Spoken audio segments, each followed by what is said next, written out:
Boa tarde! Boa tarde, gente. Muito obrigada pela presença de todos vocês aqui. Para mim é sempre uma honra estar aqui no Congresso da VP, nessa empresa e nesse evento que me projetou para o mundo, né? Me projetou a minha profissão. Então, eu estou sempre muito feliz, sempre muito honrada e grata de estar aqui. E hoje, de uma maneira super especial, ao convite da Iosen, muito obrigada pela confiança no meu trabalho, por estar aqui falando em nome de vocês, é uma responsabilidade super grande.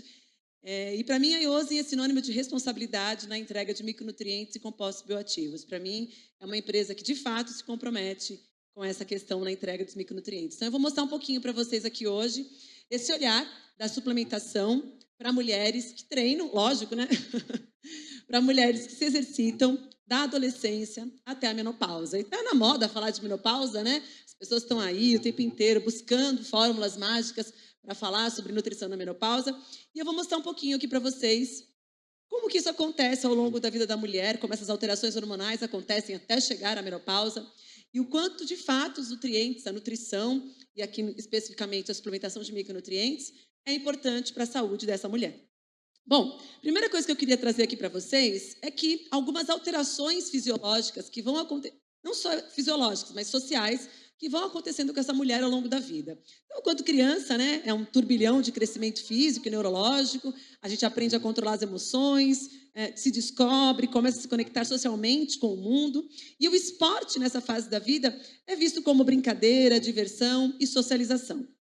Dos 6 aos 12 anos, começam, então, os sinais de pré-puberdade, a menarca, né, acontece, começa a acontecer as mudanças corporais, o corpo perde o aspecto infantil, há um amadurecimento cognitivo, emocional, há uma integração social, e em relação ao esporte, ali começa-se a especialização para algumas modalidades. A preocupação excessiva com a composição corporal, é onde se inicia o déficit energético, que compromete o crescimento e que pode atrasar a menarca. Então, nessa fase da vida, a menina que está envolvida com o esporte começa a vivenciar essas questões da exigência esportiva, especialmente em relação ao aspecto corporal e também em relação à ingestão alimentar. Existe ali toda uma exigência de controle alimentar em prol dessa imagem corporal. Dos 14 aos 20 anos, ocorre, então, a transição para a vida adulta, a construção de projetos de vida, o início das alterações hormonais, que vão afetando o humor e o metabolismo, é onde a gente tem o pico de densidade mineral óssea e a preocupação excessiva com a imagem corporal se mantém. Além do que, o início do uso de contraceptivos orais vai começando a trazer as deficiências nutricionais.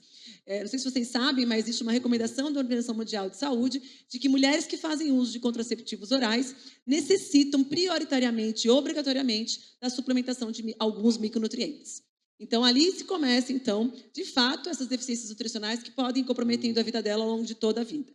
No esporte, no momento que o esporte pode se tornar uma profissão, e aí a preocupação com a imagem corporal se torna ainda mais excessiva, os déficits energéticos se potencializam, ocorrem os desequilíbrios emocionais e que inclusive podem levar a overtraining, a amenorreia e até a transtornos alimentares. Dos 21 aos 35 anos, essa mulher, então, está no máximo da sua potência física, principalmente para desenvolver massa muscular. É onde acontece o nosso pico de performance reprodutiva, mas também é onde a gente tem mais chance de desenvolver as doenças relacionadas à saúde da mulher por conta do estilo de vida e por conta das deficiências energéticas e nutricionais. Ocorre também uma queda importante da progesterona a partir dos 30 anos. A mulher também passa por uma fase de ansiedade, de comparação social, ocorre a maturidade emocional. E no exercício físico, ocorre uma rápida adaptação do treinamento. A gente tem uma facilidade para ganhar força, massa muscular, que vai caindo depois dos 30 anos. E ocorre também um maior risco de lesões por deficiência nutricional, principalmente por conta de uma vida social mais intensa, onde a mulher tem que tentar equilibrar treino, sono, estudo e trabalho. Dos 40 aos 55 anos, então, é o início do climatério. Vocês sabem que o climatério é um guarda-chuva, né? Que compreende a perimenopausa, a menopausa e a pós-menopausa. Então, é um momento onde essa mulher começa a ter uma queda do gasto energético, ganha mais gordura abdominal, principalmente por início das alterações hormonais. Nessa fase, a gente começa a ter picos de estrogênio e progesterona, principalmente de estrogênio, né? De FSH e de estrogênio, de estradiol, que começam a comprometer a composição corporal dessa mulher. A gente vai tendo a redução do colágeno, né? Pode surgir alterações de memória, de concentração, distúrbios de sono. Ficamos mais emocionalmente vulneráveis. É o auge da nossa vida familiar e da carreira, que muitas vezes a gente passa a repensar se é esse o caminho que a gente quer seguir na vida mesmo, se é com esse homem que eu quero continuar casada, né? Então a gente começa a repensar a vida a partir dos 40 anos. Ocorre também ali uma pressão cultural e muito ruim em relação à juventude. Porque parece que depois que a gente faz 40 anos, parece que a gente não serve para mais nada, né? 40, 50 anos, a mulher está envelhecendo, ela não serve para mais nada. E ocorre, sim, uma escravidão da juventude, querendo que essa mulher mais velha se mantenha jovem. E muitas passam até por intervenções estéticas, e nada contra elas, mas que para tentar rejuvenescer fisicamente. E isso, claro, vai levando ainda mais a deficiências energéticas constantes que vão comprometendo a sua saúde. Em relação ao treino, é a maneira que ela encontra de manter saúde e estética também. Enfrenta, principalmente a questão da superação, elas começam a entender que o exercício pode ser uma forma de se mostrar, de ser exemplo e inspiração social. Elas tentam equilibrar a carreira, treino, a vida já está mais consolidada, os filhos já estão maior, né? E aí começam, então, a ter também preocupações para cuidar dos pais, né? Nesse momento que a gente começa a cuidar dos nossos pais. E aí, após os 60 anos, aí sim, após menopausa, é onde a gente está mais predisposta a desenvolver sarcopenia, osteopenia, se não treinar. Há um declínio cognitivo e uma redução ainda maior da taxa metabólica basal, o sono fica mais fragmentado, ocorre um autoconhecimento e a busca de autonomia e valorização, mas ficamos mais vulneráveis emocionalmente, porque diminuímos a nossa rede de apoio, e isso é muito ruim, porque conforme a gente vai envelhecendo, as pessoas vão se afastando, e isso vai causando muitos desequilíbrios emocionais, associados também aos desequilíbrios nutricionais. O esporte é a maneira que a gente tem de reescrever esse envelhecimento, vai criando mais condicionamento, mais músculo, melhor performance cognitiva, vai melhorando a nossa autoestima, a sensação de propósito, bem-estar mental e pertencimento. Então, vejam que a cada fase da nossa vida, a gente vai tendo alterações físicas, emocionais, de comportamento, né? Nós somos o único ser do mundo que temos um ciclo hormonal instável. Temos variações que vão acontecendo durante toda a vida. E aquilo que a gente vai colher aos 60 anos depende do que a gente está plantando agora, né? Plantamos ao longo da nossa vida. Então, conforme a gente vai tendo um estilo de vida saudável, isso vai repercutindo, sim, numa longevidade mais saudável. Na adolescência, menopausa, com o objetivo de perda de peso rápido, muitas mulheres e atletas praticantes de atividade física se submetem a diferentes tipos de restrições calóricas enquanto mantêm altas cargas de treinamento. Ou seja, querem treinar muito para poder manter uma estética adequada, querem se manter magras e jovens, porém não querem comer. E muitas vezes essa combinação de preocupação com a imagem corporal excessiva, treinos intensos e erros alimentares, que na verdade fazem com que essas mulheres tenham um jejum prolongado, principalmente, elas passam a ter baixa gestão energética diária. Com isso vem a carbofobia, o medo de comer carboidrato com medo de engordar. Vem também a baixa gestão proteica, que vai comprometer a saúde muscular. A deficiência de micronutrientes, ela é diretamente relacionada a essa baixa ingestão energética. Deficiência de fitoquímicos, de compostos bioativos, porque a dieta é restritiva e acaba não oferecendo uma quantidade adequada de compostos fitoquímicos. Se tem uma overdose no uso de termogênicos, ainda em busca desse corpo perfeito, e o uso inadequado de hormônios exógenos. Então, essa mulher, ao longo da vida, está o tempo inteiro se preocupando com isso.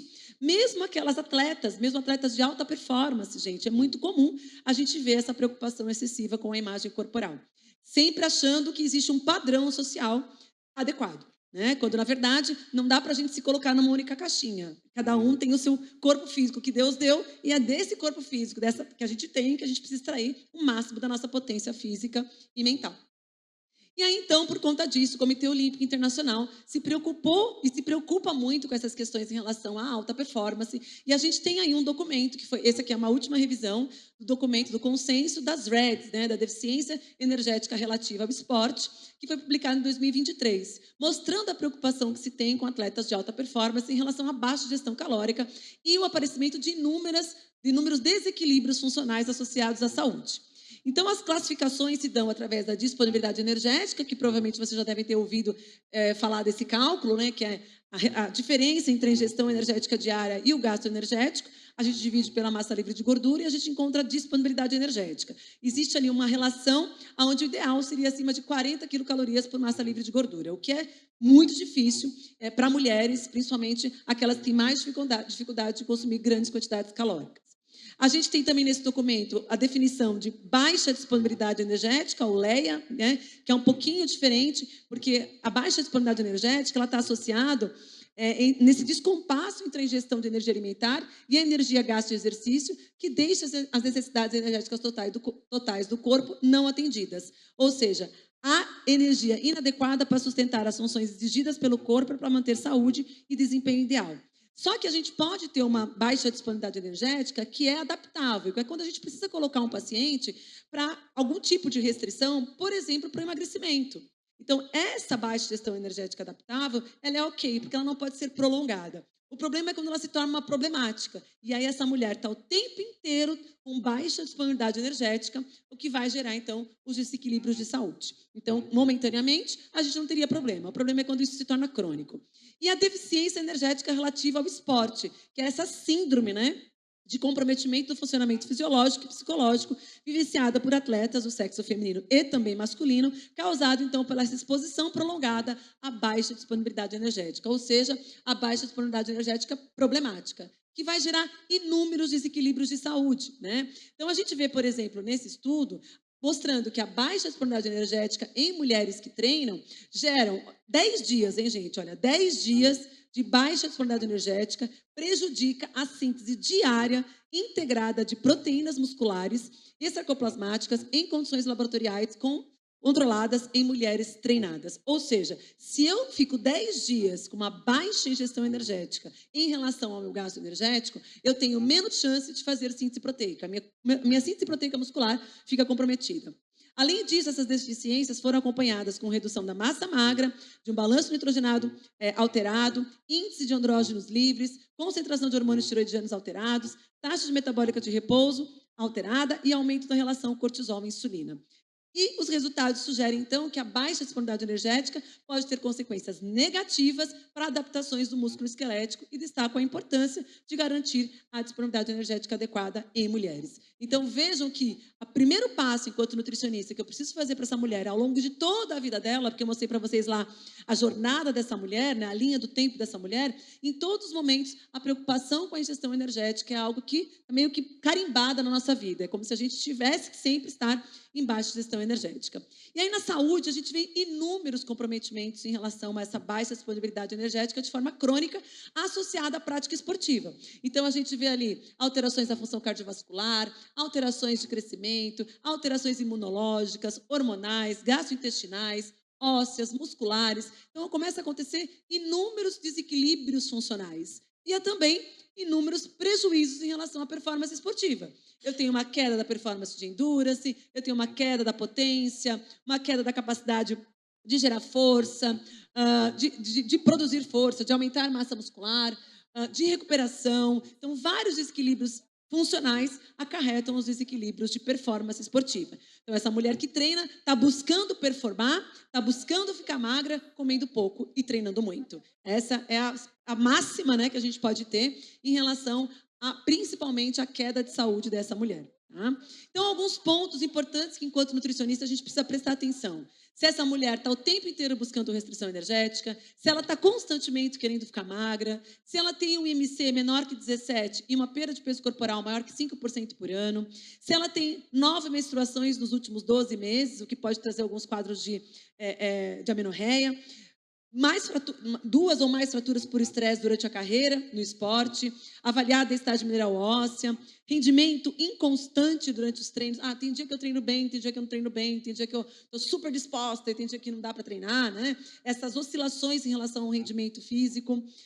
Altos níveis de fadiga, então aquela mulher que está sempre cansada, arrastada, querendo dormir, e quando vai dormir não consegue dormir, é um sono fragmentado, é um sono ruim, né? Tudo isso pode ser sinais de baixa disponibilidade energética. Além do que, aquelas mulheres que não conseguem completar o treino, por exemplo, e acabam nos preocupando mais com performance, e baixa libido e, por último, alterações hormonais e alterações de hemograma. Então, esses são sinais secundários da baixa disponibilidade energética que a gente precisa prestar atenção enquanto nutricionista, cuidando dessa mulher que treina durante toda a vida dela, independente do momento que ela está na vida.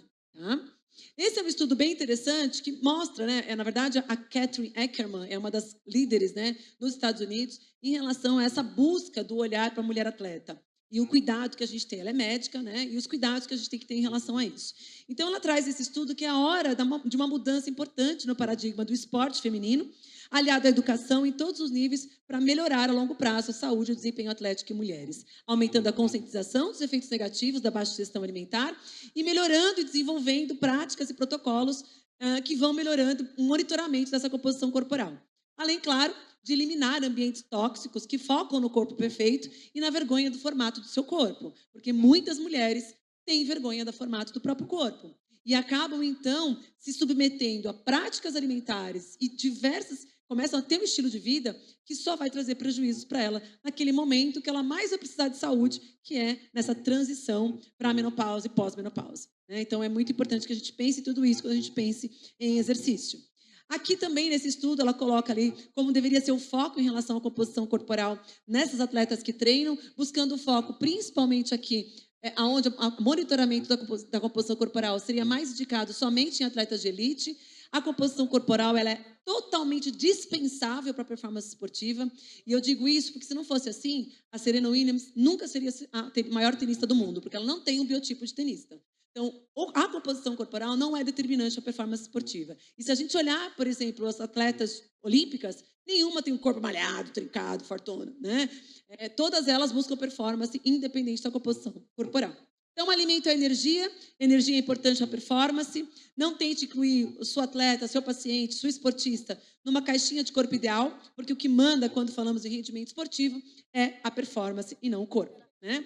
Uma revolução precisa ser feita na cultura e conscientização do esporte sobre a disponibilidade energética, podendo transformar a saúde física e mental e o desempenho de atletas mulheres. Então, é muito importante que a gente, sim, enquanto nutricionista, aborde isso. Então, a primeira coisa que a gente precisa fazer para essa mulher que treina ao longo de toda a vida, eu quis fazer esse início aqui para vocês, é corrigir a ingestão calórica diária de forma progressiva. Porque não dá para essa mulher que come 1.000 calorias um dia, amanhã você falar para ela que ela tem que comer 2.000, porque ela não vai comer.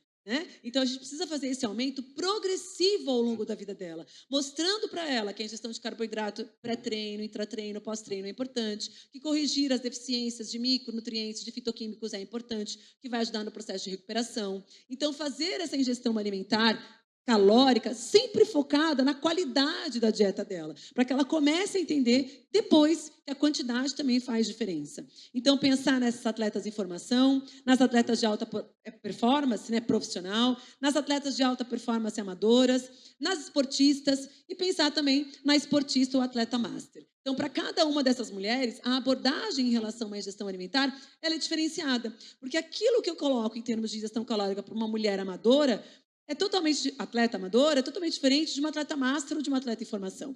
Então, o cuidado da abordagem em relação à ingestão calórica é muito importante, porque também não dá para, do nada, a gente querer fazer um aumento de um aporte energético muito alto daquilo que ela faz.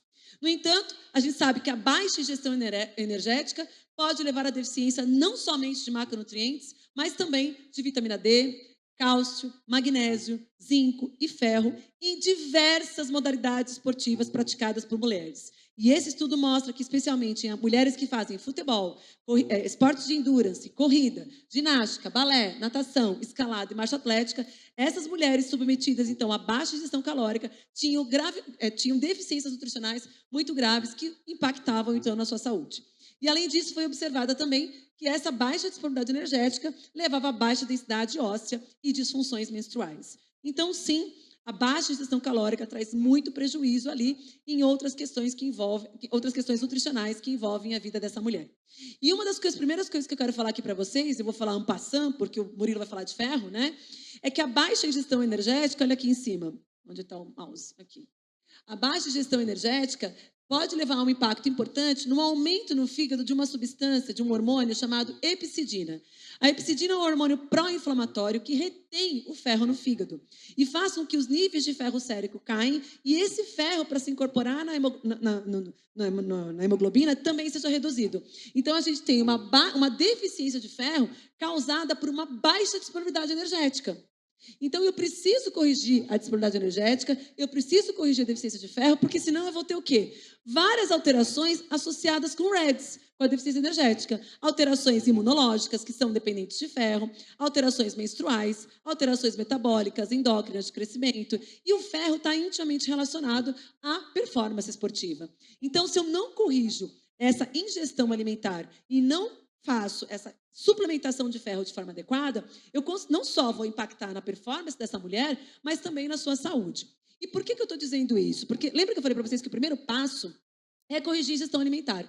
Mas eu não consigo fazer isso do nada. Eu não consigo fazer essa mulher comer a quantidade de comida, né? De calorias que ela precisa ao longo da vida, da noite para o dia. Mas eu não posso deixar as deficiências nutricionais acontecerem. Eu preciso ir corrigindo a deficiência de micronutrientes para isso não impactar na saúde e na performance. Por isso que eu sempre falo que suplementação é carta na manga, é o topo da pirâmide, é ela que vai ajudar a gente a ir corrigindo as deficiências nutricionais enquanto eu vou fazendo mudanças do estilo de vida desse paciente, tá? Então, a deficiência de ferro tem esse impacto importante ali na saúde óssea também, na função reprodutiva e está intimamente relacionado a esse pobre status energético. Além do que, eu não posso esquecer que a deficiência de ferro, junto com a ingestão calórica baixa, gera uma redução, uma alteração da função tiroidiana, aumenta o risco de comer pouco e gera um gasto energético ainda maior, ainda mais desequilíbrio, né? Alterando, então, a saúde óssea, principalmente porque os hormônios tiroidianos também estão envolvidos ali, junto com a redução da reabsorção óssea e da supressão dos hormônios de crescimento, e ali uma hiperprolactinemia e prejuízo da fertilidade também causado por essa deficiência de ferro. Então, esse é o primeiro nutriente, se a gente pudesse escolher, né? Qual é o primeiro micronutriente que eu preciso me preocupar nessa mulher ao longo de toda a vida dela?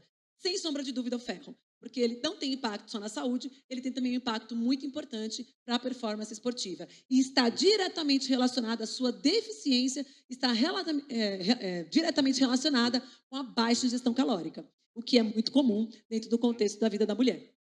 Então, esse outro estudo mostra, né, que a baixa disponibilidade energética, a redução de formação óssea e o aumento do risco de lesões e fraturas por estresse em mulheres pode ser causado, então, por essas alterações na baixa digestão alimentar. Esse é um quadro bem interessante e eu coloquei ele aqui para vocês para chamar a atenção nisso aqui, olha só. Que as alterações hematológicas estão, então, diretamente relacionadas a essa baixa ingestão alimentar. E que a baixa disponibilidade energética e isso tem relação direta com a deficiência energética associada ao exercício e queda de performance esportiva. Então, se tem um mineral que eu preciso me preocupar durante toda a vida da mulher, é o ferro. E se tem um exame que eu tenho que fazer, né, que é simples e que me traz um monte de informações em relação à deficiência de micronutrientes, é hemograma. Então, o monitoramento por hemograma ao longo da vida dessa mulher vai me dar várias informações. Primeiro, em relação à deficiência de ferro anêmica, a não anêmica, por deficiência de vitaminas do complexo B, mas me dá também um sinalzinho de que ela pode estar em baixa ingestão energética e desidratada, com nível de hematócrito e volume plaquetário médio baixo. Isso me dá também um sinal de que ela pode estar com baixa ingestão energética. Então, o monitoramento do hemograma é muito importante durante a vida toda dessa mulher também, tá? Bom, esse estudo mostra o seguinte, né, que em relação à questão de micronutrientes e saúde da mulher, muitas pesquisas são feitas com a suplementação de cálcio, ferro e vitamina D. E todas as pesquisas mostram resultados muito positivos na saúde e na performance dessas mulheres. Além disso, a gente precisa de um pouquinho de mais de pesquisas com atletas de alto rendimento e com metodologias melhores para cada fase do ciclo menstrual. E esse é um problema que a gente tem na vida da mulher, na vida reprodutiva da mulher, né? Que é quando aquela mulher está menstruando de forma adequada, né?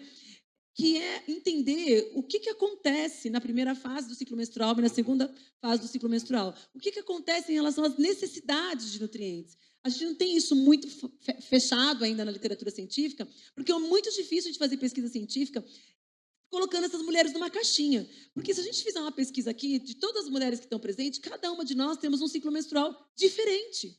Então, é muito difícil você conseguir homogeneizar essa amostra para conseguir colocar todo mundo dentro de uma caixinha e dizer que na primeira metade do ciclo menstrual ocorre uma deficiência maior de X micronutrientes. na segunda metade do ciclo menstrual, ocorre uma deficiência maior de tais micronutrientes. Isso ainda não é possível. Mas a gente tem algo que é muito importante, que é a clínica, que é a avaliação dessa paciente por sinais e sintomas. Que muitos sinais e sintomas, como vou mostrar para vocês, nos demonstra, né, as deficiências nutricionais de micronutrientes. Estudos com ferro e vitamina D em mulheres são muito bem evidenciados, especialmente nessas mulheres que treinam. Os resultados desses estudos sugerem que mulheres devam seguir diretrizes de suplementação nutricional esportiva para prevenir ou tratar sinais e sintomas de deficiência. E quando eu falo que quando a gente vai fazer uma suplementação de micronutrientes, especialmente se esse paciente tiver uma deficiência, mas pensando na mulher, em toda aquela jornada da vida que eu coloquei para ela, muitas vezes a prevenção é muito importante, porque a deficiência pode gerar um desequilíbrio tão grande na vida dela, que isso pode ir comprometendo todo o processo dela até chegar à menopausa. Então, sim, para as mulheres, é importante a gente pensar nessa questão da prevenção também. São necessárias novas pesquisas para se investigar questões não respondidas sobre a necessidade de suplemento em ambos os sexos, com atenção especial às mulheres, às populações atléticas, né? Então, a gente tem muito estudo ainda com mulheres que não são atletas de alto nível e com uma qualidade metodológica, principalmente em relação ao ciclo menstrual, que a gente ainda não tem. Então, sim, apesar da gente ter muitas evidências em relação a esses micronutrientes, a gente ainda precisa de mais estudos, principalmente focando em cada fase do ciclo menstrual dessa mulher. E essa aqui é o ciclo de deficiências nutricionais ao longo da vida dessa mulher. Existe desde o momento em que a gente nasce até o momento que a gente envelhece uma deficiência importante de vitaminas e minerais. E esse estudo mostra que isso vai trazendo impactos durante vários sintomas da vida dessa mulher. Então, a gente tem sintomas, por exemplo, enquanto criança, né? A redução da performance cognitiva, infecções frequentes, o maior índice de mortalidade por deficiência de vitaminas e minerais. Quando adolescente, também, olha, redução da capacidade mental, fadiga e uma vulnerabilidade maior à infecção. Quando adulta, redução da produtividade, má nutrição que pode aumentar o risco de doenças crônicas. Essa mulher gestante, né, que pode programar esse bebê para muitas doenças depois na vida adulta. E aqui, enquanto mais velha, né, as deficiências de micronutrientes vão aumentando a morbidade, incluindo principalmente o aparecimento mais frequente de osteoporose, declínio cognitivo e maior índice de mortalidade. Então, sim, as deficiências de vitaminas e minerais impactam diretamente na saúde dessa mulher.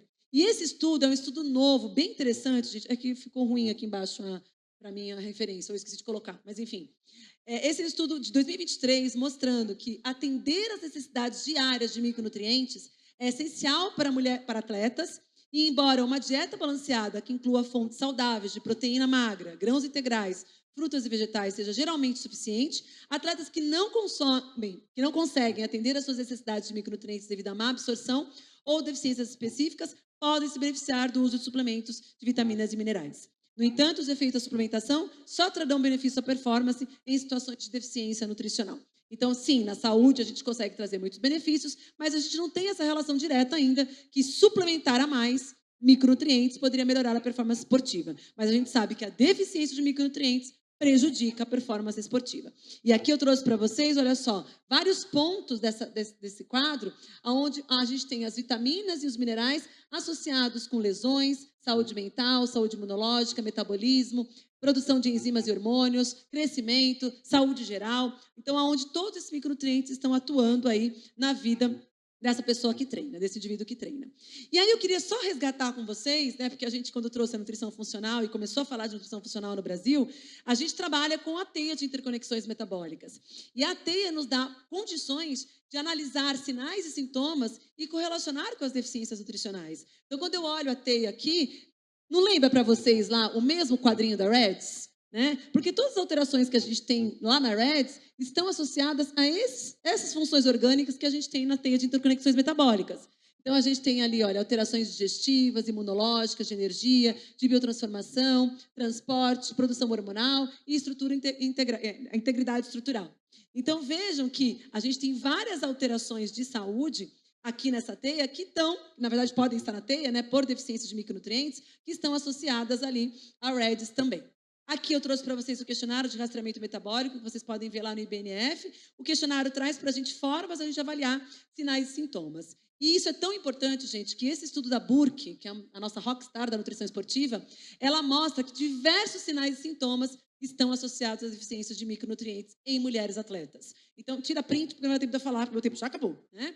tira print aqui, mas olha só. Vitaminas e minerais, vários nutrientes associados com alterações que estão associadas com queda de cabelo, alterações dos olhos, lábios, boca, unha, osteoarticulações, tudo que pode levar a sintomas de má nutrição, os nutrientes relacionados e as causas não nutricionais. Ela também fala aqui de sintomas associados à pele, à função neuromuscular e à função neurológica. Vejam aqui quantos micronutrientes que a gente pode sugerir de acordo com os sintomas associados a cada um dos pontos da teia. Então, sim, a deficiência de micronutrientes, a gente consegue avaliar clinicamente por sinais e sintomas. Então, o nosso papel enquanto nutricionista é fazer uma boa anamnese. Quando a gente faz uma boa anamnese, quando a gente escuta o paciente e a gente começa a entender as correlações de sinais e sintomas que esse paciente tem com as possíveis deficiências nutricionais que ele apresenta, especialmente na mulher, a nossa conduta nutricional é muito mais assertiva, consegue ser muito mais adequada, né? Claro que a gente também pode lançar mão de exames laboratoriais. Então, hemograma, ferritina, ferro, vitamina D, homocisteína, tudo isso nos ajuda também a avaliar as deficiências nutricionais, tá? Então, sim, as deficiências mais comuns em atletas, mulheres, ácido fólico, complexo B, magnésio, vitamina C, todas elas estão associadas ali, e ômega 3, coenzima Q10, todas elas estão associadas com deficiências nutricionais. Aqui, para a gente ir terminando, queria só trazer para vocês que a microbiota dessa mulher, isso é bem importante, gente. A microbiota dessa mulher, ela vai alterando ao longo da vida. Aqui são mulheres mais jovens, quando a gente tem níveis de estrogênio e progesterona mais altos. Quando se inicia a perimenopausa, olha só, a diversidade de bactérias desse intestino vai mudando. E isso vai deixando o intestino com menos diversidade de bactérias. Um intestino com muito mais permeabilidade e translocação dessas bactérias. E por que isso é importante? Porque a alteração da microbiota pode impactar ao longo da vida na produção e na absorção de micronutrientes, tanto da dieta quanto de suplementos. Então, a gente produz, especialmente algumas vitaminas no intestino. Só que ao longo da vida dessa mulher, a nossa capacidade de absorção, tanto de alimento quanto de suplemento, pode ficar comprometida por esse perfil de bactérias do intestino. Então, cuidar do intestino da mulher é um outro ponto muito importante, principalmente por conta do estroboloma, que você sabe que eu tenho certeza que você sabe o que é. Né? O estroboloma é o quê? São as bactérias ruins que estão naquele intestino com atividade beta-glucuronidase, fazendo a reabsorção de estrogênio e gerando doença, como câncer, hormônio dependente, como endometriose, né, fibrose vaginal. Então, tudo isso está associado a esse estroboloma ativo. Esse estroboloma está ativo por quê? Pelas bactérias ruins que estão lá e pela redução na absorção desses micronutrientes. Tá? Então, será que mulheres mais velhas precisam de doses mais altas, de repente, de micronutrientes por conta desse perfil de bactérias? A gente ainda não tem essa resposta, mas o seu olhar clínico na sua paciente, lá no consultório, com certeza tem essa resposta, porque a gente trabalha com a individualidade, né? Então, cuidar da microbiota, pensando principalmente nessa questão da absorção dos micronutrientes, né? Então, olha só, essa microbiota produz ácido graxo de cadeia curta, que vai regular a produção, a absorção e a biodisponibilidade de micronutrientes. A suplementação de vitaminas, minerais e alimentos fontes também vão nutrir essa microbiota e o que a gente come pela dieta também. Então, olha só, tanto a suplementação quanto a dieta vai nutrindo essa microbiota, nos trazendo ali benefícios em relação à performance esportiva. Tá? Aqui, só para vocês entenderem que quando a gente corrige, então, a ingestão alimentar, eu tenho efeitos importantes em vários pontos ali da teia de interconexões metabólicas que a gente falou, melhora a saúde muscular, melhora a saúde intestinal e, consequentemente, eu trago também melhora de performance esportiva. E aí eu trouxe para vocês aqui um protocolo, não gosto muito dessa palavra, mas um passo a passo dos nutrientes associados com cada um dos pontos do chart que a gente tem lá de deficiência energética. Então, veja, na função reprodutiva, né, que acontece tanto na adolescência até o climatério, quais nutrientes importantes? Zinco, ferro, magnésio, ômega 3, vitamina D, E, B9 e astaxantina. Na saúde óssea, da criança até a pós-menopausa, cálcio, magnésio, vitamina D e vitamina K. Crescimento e desenvolvimento, né, durante a criança e adolescência, vitamina D, cálcio e zinco. No metabolismo energético, da criança até a pós-menopausa, ferro, magnésio, complexo B, coenzima Q10. Na função muscular, da adolescência até a menopausa, creatina, ômega 3 e astaxantina. E aí sim a gente tem a Iosen com os produtos, né, com todos esses nutrientes que eu coloquei aqui para vocês, nos ajudando, dando suporte em todo esse contexto de ajuste de micronutrientes na saúde dessa mulher que treina ao longo da vida. A gente ainda tem aqui, para metabolismo de glicose e lipídios, que é principalmente as alterações que acontecem no climatério e pós-menopausa, como a gente pode usar ômega 3, complexo B, creatina, luteína. Na função hematológica, da adolescência à menopausa, ferro, complexo B. Na função gastrointestinal, ômega 3, vitamina D, K2, complexo B. E na imunidade, zinco, vitamina D, K2, ômega 3, vitamina C e astaxantina. Então, todos os nutrientes que a gente pode usar em cada um dos pontos de desequilíbrios que eu apresentei para vocês lá no começo da aula sobre a deficiência energética e os desequilíbrios que isso pode causar. Tá? Para a gente terminar... falta aqui ainda. Ó. Saúde mental e cognitiva, sono, função cardiovascular, incontinência urinária. Então, todas essas alterações também e os nutrientes relacionados que a gente pode ter aí como aporte para essas alterações de saúde e performance esportiva. Tá? Como escolher e priorizar os suplementos nutricionais? Pureza, potência, interações e eficácia. Toda vez que você escolher um suplemento nutricional para prescrever, pense nos PPIs. Faltam S, né? Segurança. Todos esses pontos são importantíssimos para a gente escolher um suplemento nutricional para dar para o nosso paciente.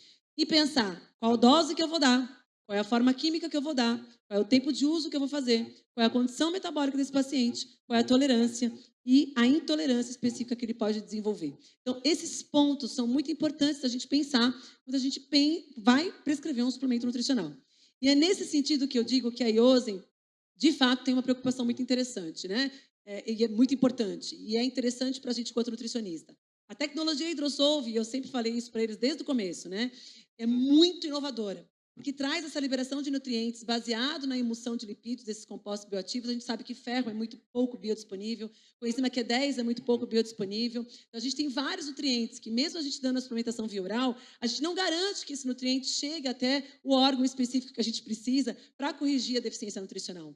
Então, a tecnologia Hidrosolve faz com que a gente tenha o principal, que é a biodisponibilidade, que é um dos pontos principais que a gente sempre trabalhou dentro da nutrição funcional. Por isso que, quando eu conheci os produtos, eu falei, poxa vida, é um pilar muito importante para quem trabalha com nutrição funcional, que é justamente a biodisponibilidade da entrega desses nutrientes para o meu paciente. Então, essa tecnologia visa aumentar a absorção desses suplementos nutricionais, encapsulando, então, em pequenas partículas lipossolúveis, que são mais facilmente absorvidas pelo organismo, reduzindo também os efeitos colaterais. Então, essa é a principal inteligência, né, tecnológica que se tem por trás dos produtos e que, de fato, faz muita diferença quando a gente faz isso na prática clínica. Tá?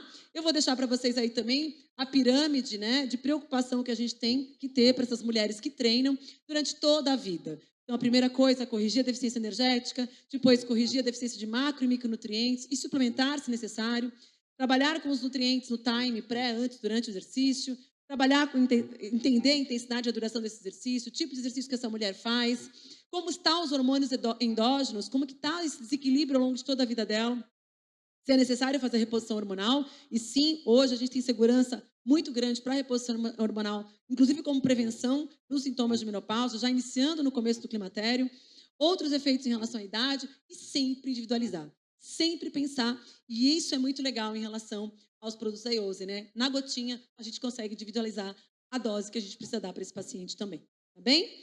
Da adolescência à menopausa, a saúde e a performance da mulher não são uma linha reta, mas um ciclo de potência. Quando conhecemos e nutrimos cada fase, transformamos vulnerabilidades em força e longevidade em performance. Muito obrigada. Queria convidar vocês para o evento que a gente está fazendo de saúde da mulher, dia 11 de outubro. Tá bom? Muito obrigada.